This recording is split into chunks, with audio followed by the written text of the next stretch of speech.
జయచిత్ర గారితో ఆ రూమర్ వచ్చిన తర్వాత మీరిద్దరూ మాట్లాడుకోవడం జరిగిందా సార్? అయ్యో ఇలా వచ్చేసింది, ఎలా క్లియర్ చేద్దామని. కోర్టుకి వెళ్ళినట్టున్నారు కదా మేడం? నేనే వెళ్ళాను. కోర్టుకి వెళ్ళలేదు. ముందు నోటీస్ ఇచ్చాం వాళ్ళకి, పేపర్ ఆడికి. ఇవ్వగానే ఆడు పరిగెత్తుకు వచ్చేసి, సార్ మా వాడు ఎవడో తప్పుగా ఇచ్చాడు, సారీ అండి క్షమించండి అంటే అది విత్డ్రా చేసుకున్నారు. చేసుకున్న తర్వాత అది జరిగిన నెల రోజులకి అప్పుడు అన్ని సినిమా అక్కడి నుంచి మెడ్రాస్ నుంచి వచ్చేవాళ్ళం కదా, మెడ్రాస్లోనే ఉంది ఇండస్ట్రీ. మార్నింగ్ ఫ్లైట్కి ఇక్కడ షూటింగ్కి వస్తున్నాం. దాసర్ గారు ఒక షూటింగ్కి వస్తున్నారు, నేను ఒక షూటింగ్కి వెళ్తున్నాను, జయచిత్ర గారు ఒక షూటింగ్కి వెళ్తున్నారు. ముగ్గురు ఫస్ట్ మార్నింగ్ ఫ్లైట్లో ఇక్కడికి వచ్చాం. ఆడు మళ్ళీ ఇమ్మీడియట్గా నెక్స్ట్ డే ఆడు పేపర్లో రాశాడు, వాళ్ళ రోజు దాసర్ గారి ఆధ్వర్యంలో మురళీమోహన్ గారు జయచిత్ర గారు పెళ్లి చేసుకోవడానికి హైదరాబాద్ వెళ్ళారు. ఎక్కడ కూడా రా బాబు, ఆవిడ ఎప్పుడు నువ్వు అని కూడా పర్లేదు. ఇన్నేళ్లలో నువ్వు అని కూడా అనలేదండి. నా హీరోయిన్స్ ఎవరైతే మీరేనే అంటాను నేను, ఎవరిని కూడా.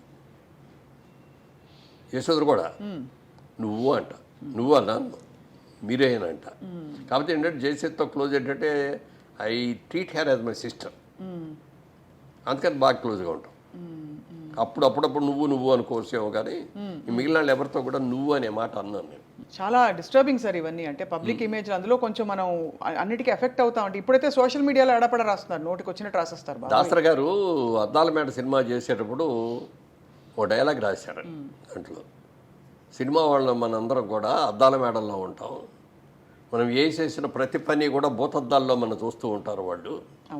మనం తప్పు చేసినా ఒప్పు చేస్తే బాగుందంటారు, మెచ్చుకుంటారు. తప్పు చేస్తే మాత్రం రాళ్ళు విసిరి కొడతారు, మన అద్దాలు పగిలిపోతాయి, మన బతుకు బజారు పాలైపోతుంది. ఆ డైలాగ్ ఎంత బాగా నచ్చిందో నాకు ఆ డైలాగు. దాన్ని తూచా తప్పకుండా పాటించాను. ఎక్కడ కూడా ఎప్పుడన్నా ఏదన్నా మీరు అన్నట్టు ఇందాక పార్టీలో ఎక్కడ ఏదైనా చిన్నగా తీసుకున్నా కూడా జనం ఎవరో లేనప్పుడు చూసి తీసుకోవటమే. పబ్లిక్లో ఉన్నప్పుడు సిగరెట్లు తాగడం కానీ ఇది కానీ అది కూడా ఉండేది. సిగరెట్లు కూడా ఏంటంటే నాకు అలవాట్లేదు, కానీ వాయిస్ కొంచెం థిన్గా ఉండేది బిగినింగ్లో, బేస్ అది ఉండేది కాదు.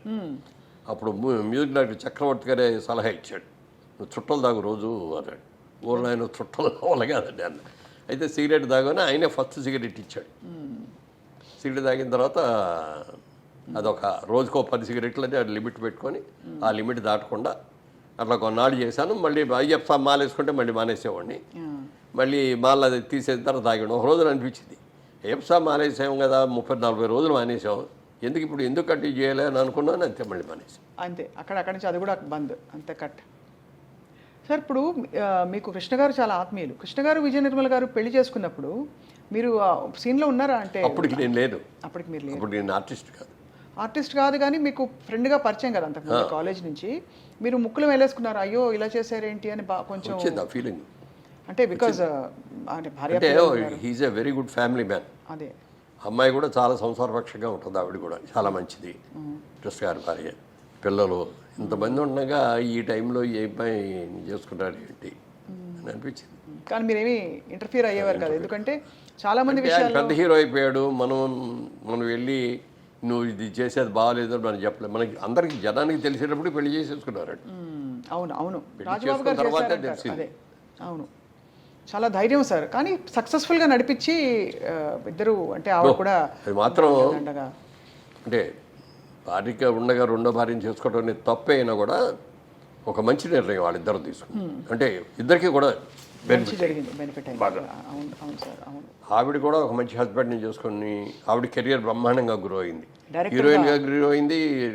డైరెక్టర్ అవ్వాలని ఈయనే ఎంకరేజ్ చేశాడు, కృష్ణ గారే ఎంకరేజ్ చేశాడు, నువ్వు సినిమాలు తీయి, నువ్వు పనికొస్తావు, నువ్వు సినిమా తీయగలవు అని చెప్పి చేశాడు. మరి వాళ్ళ గిన్నీస్ బుక్ ఆఫ్ వరల్డ్ రికార్డులో ఒక మహిళా దర్శిలాగా ఆవిడని దాన్ని ఎవరు బీట్అవుట్ చేయలేరు.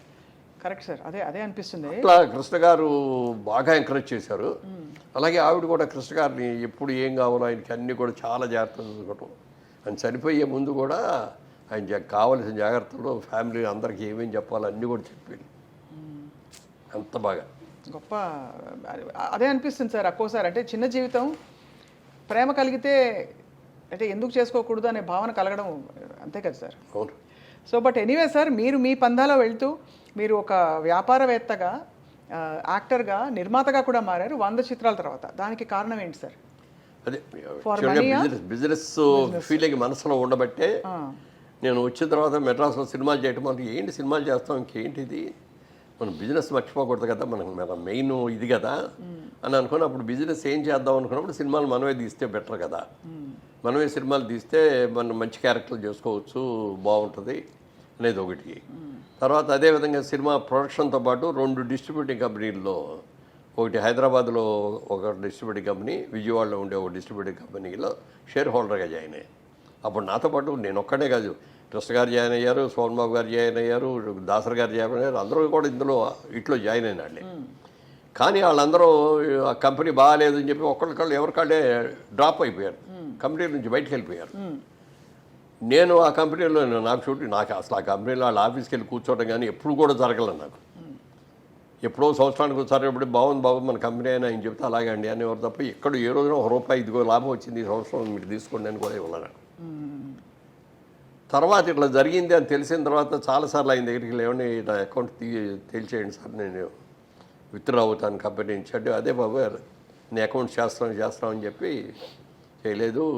ఆయన చనిపోయారు. చనిపోయిన తర్వాత ఆ కంపెనీ మీద ఉన్న అప్పులన్నీ నా మీదకి వచ్చారు.